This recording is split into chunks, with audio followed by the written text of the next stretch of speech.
প্রিয় দর্শক, আসসালামু আলাইকুম। আপনারা সবাই কেমন আছেন? আশা করি আল্লাহর রহমতে আপনারা অনেক ভালো আছেন। বন্ধুরা, দেখতে পাচ্ছেন আমি আপনাদের মাঝে একটি ওষুধি গাছের শিকড় নিয়ে হাজির হয়েছি। বন্ধুরা, এই ওষুধি গাছ যারা আপনারা স্ত্রীর সাথে দীর্ঘ সময় সহবাস করতে পারেন না, 2 থেকে 3 মিনিটের মধ্যে আপনাদের মাল বের হয়ে যায়, তারা যদি এই ওষুধি গাছের শিকড়গুলো যদি আপনাদের কোমরে ধারণ করে তারপর যদি স্ত্রীর সাথে সহবাস করেন, তাহলে আপনার স্ত্রীর সাথে আপনি টানা 2 থেকে 3 ঘন্টার মতো সহবাস করতে পারবেন। দুনিয়ার বুকে এমন কোনো নারী নেই যে আপনাকে লজ্জিত করে, আপনাকে পরাজিত করে। এই ওষুধি গাছের শিকড়গুলো যদি আপনি কোমরে ধারণ করে তারপর যদি আপনার স্ত্রীর সাথে আপনি সহবাস করেন, বন্ধুরা, আপনারা কিন্তু অনেকেই আছেন যে বিভিন্ন ওষুধ গাছালি কিন্তু আপনারা গাছগোছালি মানে আপনারা ব্যবহার করে থাকেন, কিন্তু আপনারা সুচিকিৎসা পাচ্ছেন না বা আপনারা সঠিক নিয়মে ব্যবহার করেন না বলে। বন্ধুরা, আমাদের সম্পূর্ণ ভিডিওটি যদি আপনারা না দেখেন তাহলে কিন্তু আপনারা বুঝতে পারবেন না ওষুধি গাছের শিকড়গুলো আপনাদের কীভাবে আপনারা কোমরে ধারণ করবেন। আমি আপনাদের সম্পূর্ণ ভিডিওটি আপনারা দেখেন, আমি আপনাদের সম্পূর্ণ ভালোভাবে নিয়মটি বলে দিচ্ছি। আপনারা যদি কবিরাজ নিয়মে যদি ওষুধি গাছের শিকড়গুলো কোমরে ধারণ করেন তাহলে আপনারা 100% কার্যকারিতা পেয়ে যাবেন। বন্ধুরা, এই ওষুধি গাছের সাথে আমি আপনাদের পরিচয় করে দিচ্ছি। এই যে বন্ধুরা দেখতে পাচ্ছেন ওষুধি গাছটি, এই ওষুধি গাছটি আমাদের অঞ্চলে ওষুধি গাছটির নাম হচ্ছে আফাং গাছ বা সীসাকন্দ গাছ। ওষুধি গাছটিকে বিভিন্ন অঞ্চলে বিভিন্ন নামে ডেকে থাকে। আপনাদের অঞ্চলে ওষুধি গাছটিকে কী নামে ডেকে থাকে অবশ্যই কমেন্টে জানিয়ে দিবেন।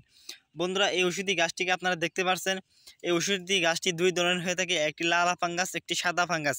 আপনাদের সাদা আফাং গাছটি না, আপনাদের লাল আফাং গাছের শিকড়টি আপনাদের ব্যবহার করতে হবে।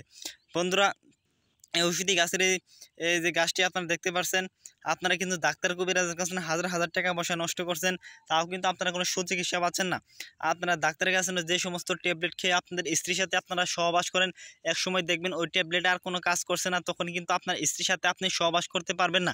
আপনার স্ত্রীর সাথে যদি আপনি দীর্ঘ সময় সহবাস না করতে পারেন তাহলে কিন্তু আপনার স্ত্রী আরেকজনের সাথে প্রক্রিয়া করবে। আর বন্ধুরা, আপনার স্ত্রী যদি আপনার কোমরে যদি ওই ওষুধি গাছের শিকড়টি বেঁধে তারপর যদি আপনার স্ত্রীর সাথে আপনি সহবাস করেন, তাহলে দুনিয়ার বুকে এমন কোনো নারী নেই যে আপনাকে লজ্জিত করে, আপনাকে পরাজিত করে। আপনার স্ত্রী আপনার কাছে বাপ বাপ বলে কান্না করতে বাধ্য হবে বা মাপ চাইতে বাধ্য হবে।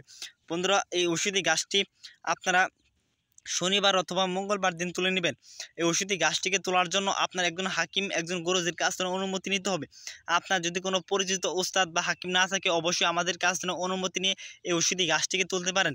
যারা আমাদের চ্যানেলটি সাবস্ক্রাইব করে দিয়ে আমাদের সাথেই থাকবেন, তারা শুধু এই ওষুধি গাছটিকে তোলার জন্য আমাদের কাছ থেকে অনুমতি পেয়ে গেলেন, তারা অবশ্যই কমেন্টে অনুমতি চাইবেন, আমরা আপনাদের অনুমতি দিয়ে দেব।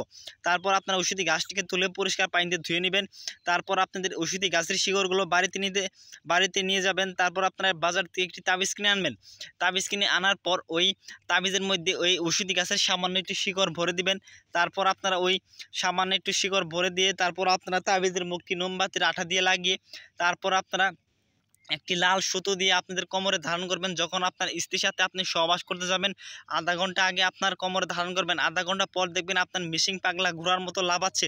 তখন আপনার স্ত্রীর সাথে আপনি সহবাস করবেন, দেখবেন আপনার স্ত্রীর সাথে আপনি টানা 2 থেকে 3 ঘন্টার মতো সহবাস করতে পেরেছেন। বন্ধুরা, যদি আমাদের ভিডিওটি ভালো লেগে থাকে অবশ্যই আমাদের চ্যানেলটি সাবস্ক্রাইব করে দিয়ে আমাদের সাথে থাকবেন। ধন্যবাদ সবাইকে। আসসালামু আলাইকুম।